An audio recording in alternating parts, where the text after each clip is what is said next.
அன்பான மக்களே, இன்றைக்கி நம்ம மெக்கானிக் சயின்ஸ் சேனலில் ஷிஃப்ட் பிரேக் பேடுக்கு எப்படி பிரேக் பேட் மாற்றுறன்றது பார்க்கலாம். தேவைப்படுற டூல்ஸ் எல்லாம் ஃப்ரண்ட்டில் மேலே ரைட் ஹேண்ட் சைடில் வச்சுருக்கோம், பார்த்துக்கோங்க.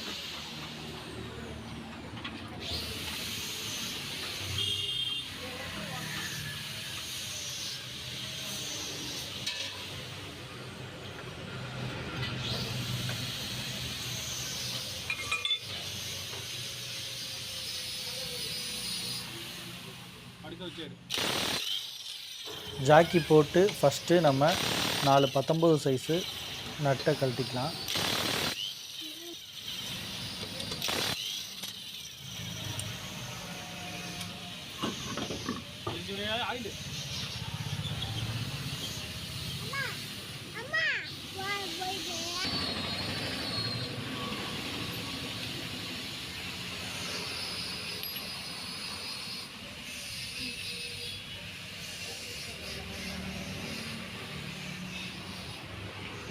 பன்னெண்டு சைஸு பிட்டால் இப்போ நம்ம பார்த்திங்கன்னா கேலிஃபரில் கீழே உள்ள 12 சைஸு போல்ட்டை கழட்டிக்கலாம்.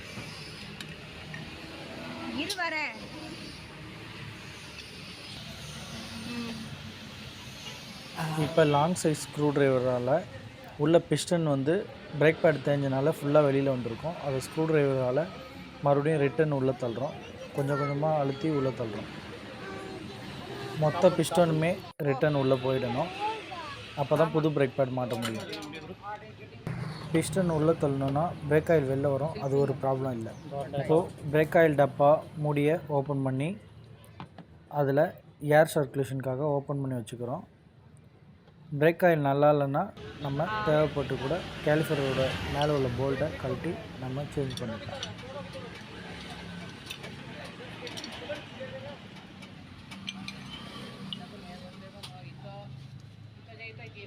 புது பிரேக் பேட் போடுறப்போ இந்த சிம்மு மறக்காமல் பழைய பிரேக் பேடில் இருந்ததுன்னா அதை எடுத்து பத்திரமா போட்டுருங்க. புது பிரேக் பேடில் வர டைப்லேயும் ஒரு சில டைப்பில் இந்த சிம் இருக்கும்.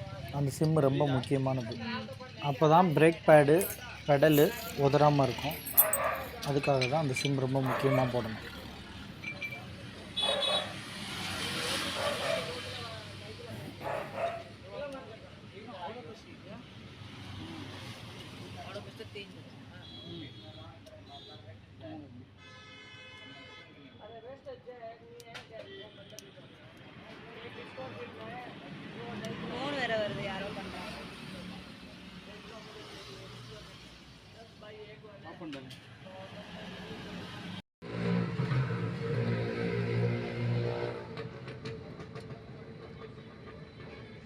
இப்போ ரெண்டு பக்கமும் நம்ம பிரேக் பேட் வந்து மாட்டிட்டோம்.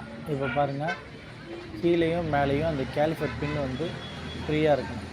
ஃப்ரீயாக இல்லாமல் இருந்ததுன்னா இப்போ நம்ம வீடியோவில் இருக்க மாதிரி ஷேக் பண்ணி பார்க்கணும். ரெண்டும் ஃப்ரீயாக இருக்கணும்.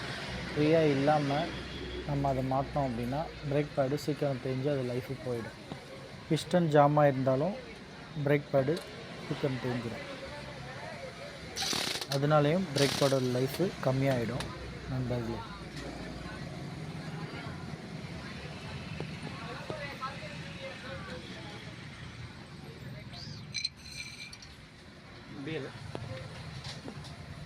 அக்கா கிட்ட கொடுத்துரு.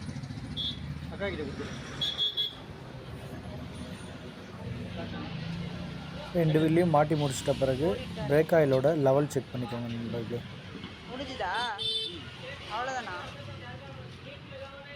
இதே மாதிரி ரெண்டு வீல்லையும் பிரேக் பேட் மாற்றிக்கோங்க நண்பர்களே. எங்களோட மெக்கானிக் சயின்ஸ் சேனல் பிடிச்சிங்கன்னா லைக் பண்ணுங்கள், ஷேர் பண்ணுங்கள், சப்ஸ்கிரைப் பண்ணுங்கள். நீங்கள் பண்ணுற ஒவ்வொரு சப்ஸ்கிரைபரும் தான் நம்ம அடுத்தடுத்த வீடியோ போடுறதுக்கு ஒரு மோட்டிஃபிகேஷனாக இருக்கும். தேங்க்யூ நண்பர்களே.